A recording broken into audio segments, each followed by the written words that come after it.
The clock on the wall ticked with ruthless precision, each second echoing in the near-empty registry office. Rain streaked the windows in jagged lines, like the frantic scribbles of fate.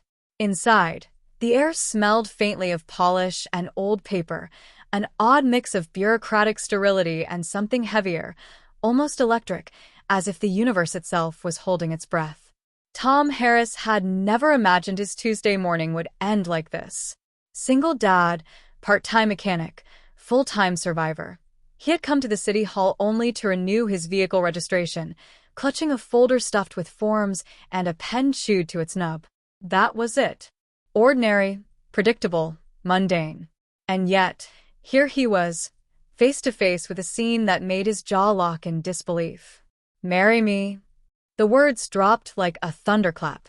Tom blinked, thinking he must have misheard. Perhaps the stress of juggling two jobs, the deafening roar of the engine in his garage still in his ears, had finally broken him. But no, there she stood. Perfectly poised, sharply dressed in black silk, hair pulled back like it was sculpted for an ad, heels clicking on the polished floor as she stared him down. "I said, marry me." "Now." "Just 5 minutes. That's all it will take," she repeated, voice cold and commanding, as if she were issuing an ultimatum to the world itself. Tom's mind spun. Marry who? Why him? He glanced around.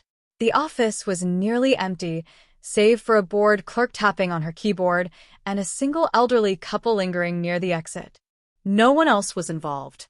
And yet, all eyes seemed locked on him. He swallowed, his throat dry. I think you have the wrong person," he stammered, shifting his weight nervously. She stepped closer, eyes narrowing. "No mistakes. You're the one. The forms are ready. The witnesses are here. I don't have time to negotiate, Harris." Tom froze. Harris? That's my name, but she couldn't possibly know. "Oh, so you do know me," he muttered, trying to mask the shock with humor, though it landed flat. "Of course I know you," she said, voice sharp as a scalpel. "You fixed my car last week, and I've been watching ever since. You're dependable, punctual, honest. Qualities most people throw away like garbage. I need someone like that. Now." 5 minutes, Harris. Marry me, or walk out and never meet me again." She laid a thin folder on the counter. Tom hesitated, staring at the papers, which were neatly stamped and signed. Legal, binding. Already waiting. "You can't be serious," he said, almost laughing in disbelief, but the edge in her tone made him stop mid-chuckle. She wasn't joking. This was no prank, no publicity stunt. She was real. All too real. The clerk, who had been pretending to be busy, finally looked up. Do you two want to, sit down or something?" she asked, half whispering, half nervous. Tom ran a hand through his hair. His life had been a constant struggle. Morning alarms before dawn, late nights fixing engines, bills stacked like precarious towers. Romance had been a faint, distant memory. And suddenly, here was a woman, cold, commanding, impossibly rich, thrusting a proposal at him like a grenade. "Why me?" he asked finally, voice tight. "Because you're the only one who won't lie to me, who won't flinch when I say what I mean. You're solid, Harris. And I don't have time to waste on people who aren't," she said, tapping the folder. 5 minutes. That's all I need. Sign and it's done. Hesitate, and I vanish from your life forever." Tom's heart raced. Panic and disbelief warred with curiosity and something else. Something he couldn't name, but felt deep in his chest. There was a wild, impossible thrill in the absurdity of it all. His life had been a series of predictable failures, yet now, fate, or fortune, was daring him to leap into the unknown. He glanced at the clock. 5 minutes. Enough to say yes? Or walk away and return to a life of safety and solitude? The woman's eyes locked onto his, icy and unyielding, waiting for an answer. And in that instant, Tom realized something he hadn't expected. Part of him wanted to leap. Part of him wanted to embrace the chaos she represented, even if it meant walking blindly into a world that was entirely not his own. The rain outside tapped insistently against the glass, mirroring the pounding of his heart. The decision was his.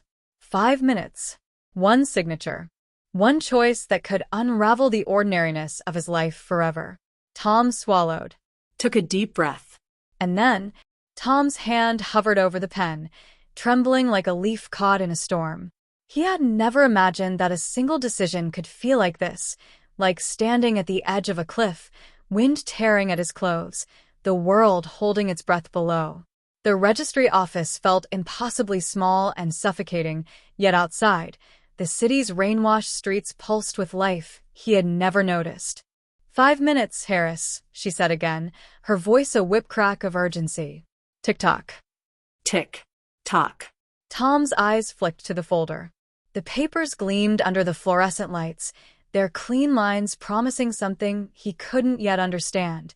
Commitment, chaos, a life entirely rewritten. The clerk, clearly terrified of being dragged into a billionaire's personal drama, shuffled awkwardly to the side, pretending to organize files. She didn't say a word, but her wide-eyed gaze screamed, "He's losing it." "Okay," Tom muttered, his voice barely audible. "Okay, let's do this." The woman's lips curved into the faintest hint of a smile, sharp, cold, yet somehow triumphant. "Finally. I thought I'd have to drag you through this kicking and screaming." Tom blinked. "Drag me? You just asked me to marry you. I mean, we don't even know each other." 5 minutes, she said, producing a pen with a flourish that suggested it had been rehearsed for years. "That's all the knowledge we need. No talking, no overthinking. Just sign, Harris. You've got the courage for a wrench and a carburetor. Surely you have the courage for a signature." Her words hit him like a jolt of electricity. He had spent his life building engines, fixing broken machines, holding together what was falling apart, but nothing had prepared him for this. For the audacity of a woman who stormed into his ordinary life and demanded a permanent place in it. The rain outside intensified, tapping the windows like impatient fingers. Tom inhaled, feeling the rhythm sync with the pounding in his chest. 1, 2, 3, the pen met the paper. Click. The signature was done. "Congratulations," she said briskly, as if ceremony or celebration were beneath her. "You're legally married. Now we have exactly 5 minutes before the registrar leaves, and then we're officially out in the world together." Tom's mind whirled. Married? Me? A single dad with grease under his fingernails? Married to a cold, commanding CEO who could crush me with a flick of her finger? "Wait, he started, but she cut him off with a wave. "No time for waiting.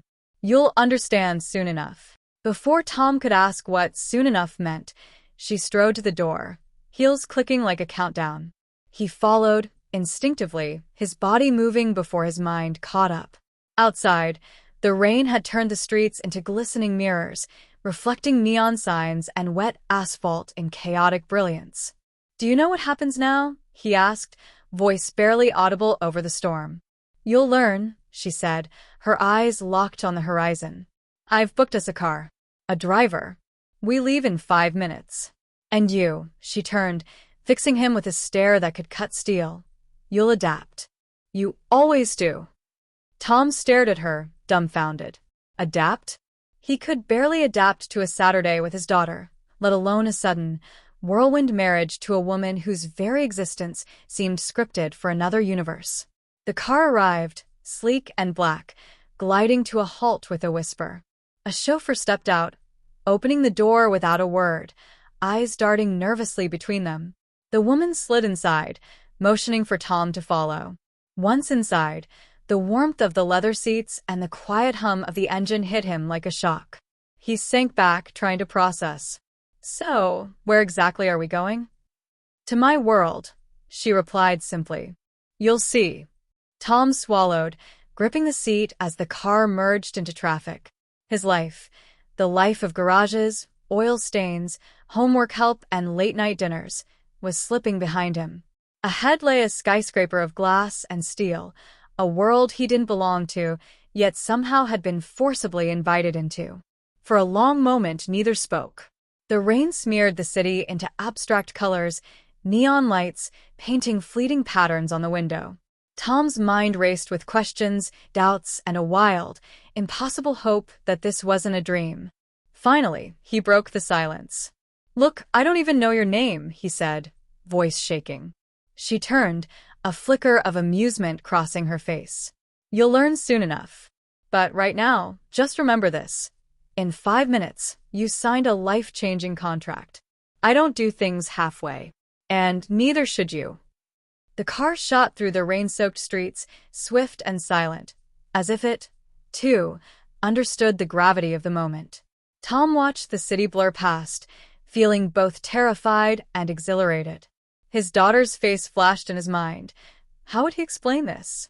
How could he even begin to understand it himself?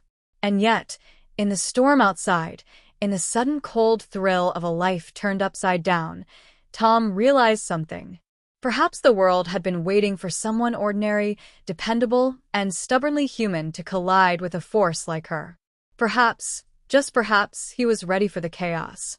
Because some moments, he realized, don't wait for preparation. Some moments demand courage, even if your heart is screaming otherwise. And this was one of those moments. The car slid to a stop in front of a building that seemed to scrape the clouds. Its glass facade reflected the storm outside, turning the rain into a kaleidoscope of fractured lights. Tom's jaw dropped.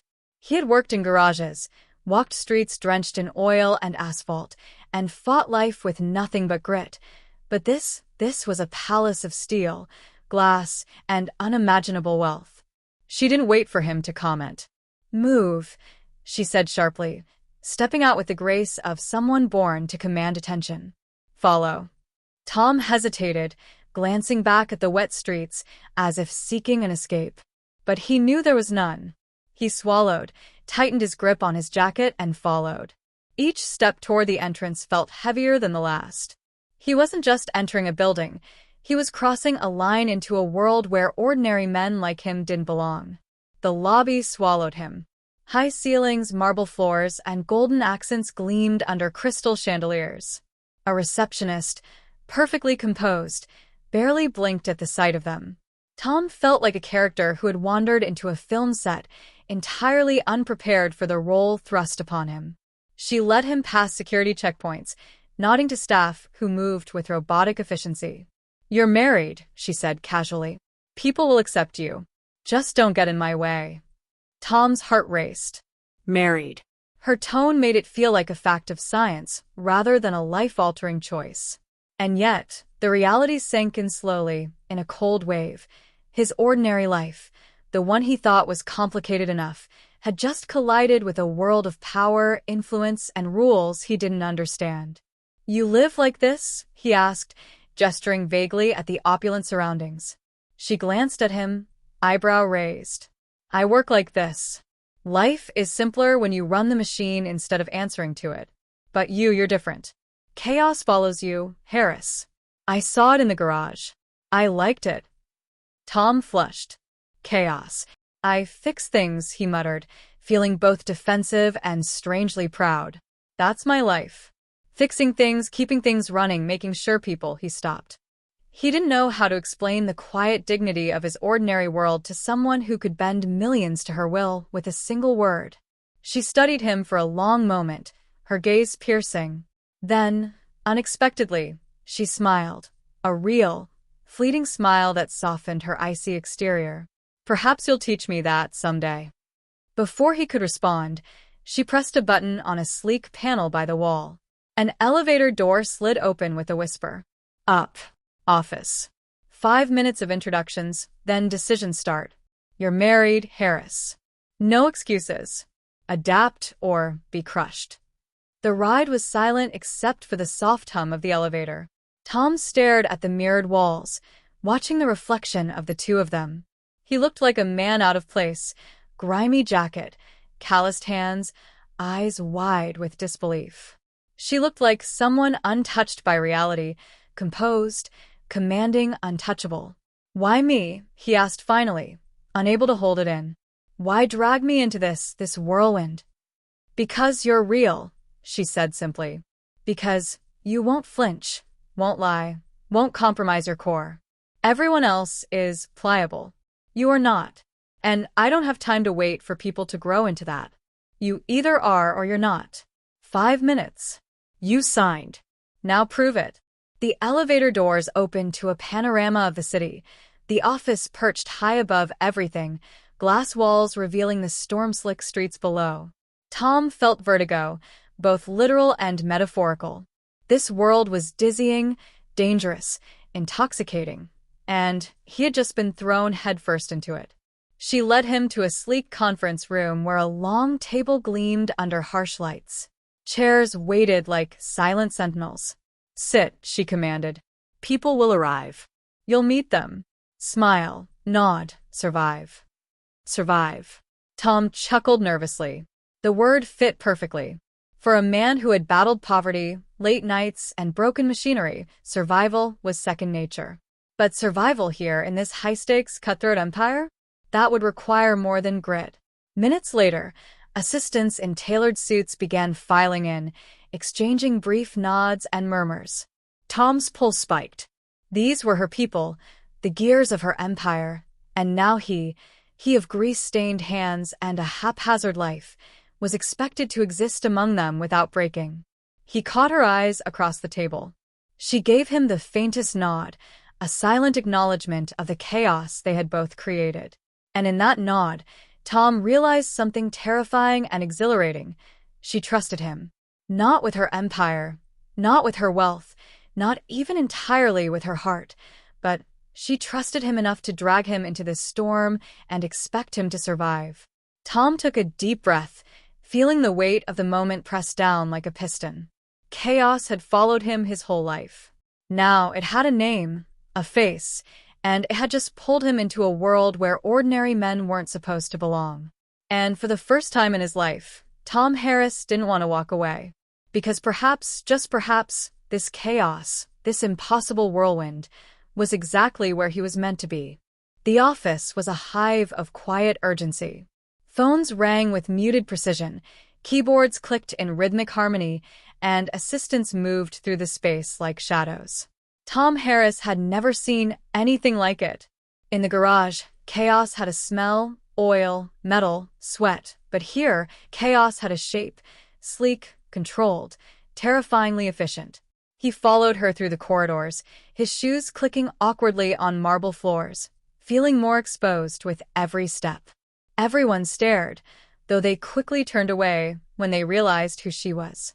The murmurs floated like whispers in the air, sharp and curious. Who is this man? Why is he here? Relax, she said, noticing his tension. No one here will bite unless I say so. Your job right now is to survive. Look competent. Don't question. Just breathe. Tom laughed nervously. Breathe? I just got married in 5 minutes. I've never met half these people in my life. And now I'm supposed to, what? Act like I belong. Exactly, she replied, her lips curving into a faint smirk. Welcome to my world, Harris. Adapt or get out. There's no middle ground. They entered a glass-walled meeting room where executives waited, their expressions polite but icy. Tom felt like a lamb walking into a den of wolves. The woman, his new wife, motioned for him to sit beside her, the center of attention in a room that barely blinked at anyone outside its inner circle. Everyone meet Tom Harris, she said smoothly, her voice carrying authority like a weapon. He is now officially part of my life. And, by extension, part of this organization. A ripple of surprise swept through the room. Tom's stomach nodded. Part of this organization? He had been thrust into a world where strategy, wealth, and power were the air people breathed, and suddenly, he was expected to contribute? One of the executives, a sharp-eyed man in a gray suit, raised an eyebrow. I'm sorry, Miss Carrington, but him? He's my husband, she said bluntly. He's here. Accept it. Questions later. Tom opened his mouth, then closed it.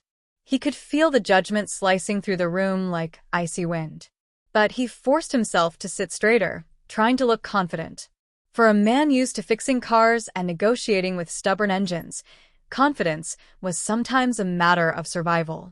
Minutes stretched, punctuated by brief introductions, rapid-fire updates, and the occasional pointed glance at him, as if the executives were silently assessing whether he would break under pressure or crumble spectacularly. Tom smiled faintly, which quickly felt forced, then settled into silence. After the meeting, she guided him to her office, a space that could rival any luxury suite. Floor-to-ceiling windows displayed the city below, vast and unyielding, while sleek furniture and minimalist decor made him feel like he had walked into a design magazine. "Do you see why I don't have time for ordinary?" she asked, closing the door. "Everything here runs like clockwork, or it falls apart. And now you're part of it. You're married, whether you understand it or not, and that carries weight." I think I'm going to need a manual," Tom muttered, glancing around. "Maybe a crash course in how to survive being married to a billionaire CEO." Her laugh was low, almost amused. "No manuals. No cheat codes. You either learn on the fly, or you fail spectacularly. And Harris, I expect you to survive." Tom ran a hand through his hair. He had survived late-night shifts, broken engines, and a daughter who could outwit him any day. But this whirlwind life of schedules, power plays, and invisible rules was a different kind of battle. "Look," he said finally, voice steadying, "I don't know what your world is or why you dragged me into it, but I fix things. I make things work. If this, whatever this is, needs fixing, then I'll do my best." Her eyes softened for just a fraction of a second, almost imperceptibly. "That's encouraging," she said. Then, with a sharp inhale, she added, "But don't think this is about fixing things, Harris. This is about adapting and surviving." The rest of the day was a blur. Tom followed her to high-level meetings, listened to discussions about mergers, acquisitions, and strategies that sounded like a foreign language. He nodded politely, tried to understand, and mostly kept quiet, but his presence was noticed. Whispers followed him in the hallways. Who is he? Can he survive here? By evening, exhaustion weighed on him like a leaden coat. He had walked miles in heels of invisible pressure, endured subtle tests, and yet he was still standing. Somehow. Barely. The woman, sensing both his fatigue and determination, paused by the office window, looking out over the city. "Tomorrow," she said softly, "things get real. You'll face choices that decide whether you belong in this world, or whether this life swallows you whole." Tom nodded, silently promising himself that he would not run, that he would meet chaos with grit, power with honesty, and perhaps, just perhaps, navigate the storm she had thrown him into. Because some challenges aren't just tests, they're opportunities. And Tom Harris, single dad and reluctant husband, was about to discover just how life-changing a whirlwind marriage could be. The rain had stopped outside, but in Tom's chest, the storm had only just begun. Tom's hands trembled slightly as he stared out the floor-to-ceiling window. The city stretched below him, lights glittering like stars fallen to earth, and yet, no amount of grandeur could distract him from the whirlwind he'd been pulled into. Married. 5 minutes. A world he didn't belong to. And a woman, his wife, whose icy demeanor concealed a storm of secrets, power, and intensity. She appeared behind him, heels clicking softly on the polished floor. "Thinking?" she asked, her voice deceptively calm, but Tom could feel the subtle command beneath it. I don't even know where to start," he admitted, voice low. "Your world, it's nothing like mine. I don't even belong here." "You belong where you choose to stand," she said, stepping closer. "I brought you here because I saw something in you. Strength. Integrity. Chaos that doesn't break. You fix what's broken, Harris. But this isn't a car or a garage. This is life at full throttle. Can you handle it?" Tom swallowed hard. The truth was raw, unpolished. Part of him wanted to run, to escape to the familiar hum of engines, the soft laughter of his daughter, the safety of ordinary. But another part, a part he hadn't realized existed, thrilled at the challenge, the unpredictability, the wild collision of their worlds. I don't know," he admitted, finally. "But I'll try. I'll fight to keep up." Her eyes softened, just slightly, betraying a rare flicker of vulnerability. Good, she whispered, because I don't do compromises. Not in love, not in life, and certainly not in marriage. The phone on her desk buzzed sharply, slicing through the silence. She answered, her voice crisp, professional. Tom watched her transform in an instant. Cold, calculated, untouchable. Orders were given, decisions made, futures shaped in mere minutes. And then she hung up, turning back to him with that same piercing gaze. Tomorrow, Harris, she said almost gently, you will meet my world outside these walls. You'll see allies, rivals, and enemies who'll test you at every turn. And you, my unpredictable, grease-stained husband, will have to prove you belong. Tom felt his chest tighten. The stakes were higher than anything he had imagined. His ordinary life had been simple, predictable, controlled in its chaos. This life? It was a storm, a tempest, and he was the smallest vessel in it. He took a step closer to her. I didn't ask for this, he admitted. But I won't back down. Not now. Not after 5 minutes changed everything. Her lips curved into a rare, fleeting smile, something warm, human, almost shy. I wondered if you'd say that. Most would run. Most would crumble. You intrigue me. The words hit him with unexpected force. He had never been intrigued by wealth, power, or titles. He had been fascinated only by grit, by honesty, by the people who fought life rather than surrendering to it.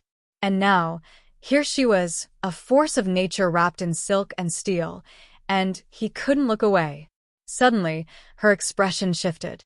She moved closer, so close that he could feel the faint scent of her perfume, sharp and commanding. Harris, she whispered, her voice low, almost a growl. Remember this. 5 minutes changed our lives, but what happens next will test more than courage. It will test trust. It will test loyalty. It will test love. And you will either rise or you'll fall. Tom's heart pounded. Every fiber of his being told him to step back, to retreat to safety. But something deeper, something he hadn't allowed himself to feel in years, demanded that he stay, that he meet the storm head-on. I'm not going anywhere, he said, voice firm despite the tremor beneath it. I'll face it all. I'll survive. And maybe I'll even, he paused, swallowing hard, even try to keep up with you. For a long moment, she studied him in silence. And then, impossibly, she reached out, brushing a strand of hair from his forehead, her touch soft but electric. We'll see, she said, voice barely above a whisper. We'll see how long you last. The city outside continued its endless pulse, rain returning in scattered showers, blurring the streets into shimmering chaos. Tom felt the storm inside him mirror the storm outside. Fear, exhilaration, doubt, determination, all collided in a heartbeat. For the first time in years, he felt truly alive. Not because of power, wealth, or prestige, but because someone had thrown him into a world that demanded everything he had, and he had chosen to stay. As the night stretched on, Tom realized one thing. Life wasn't about being ordinary. Life was about facing storms, embracing chaos, and discovering strength in the most unlikely places. And this whirlwind marriage, this impossible, insane, electrifying union, was only the beginning. He glanced at her, and in that gaze he understood. The storm was far from over.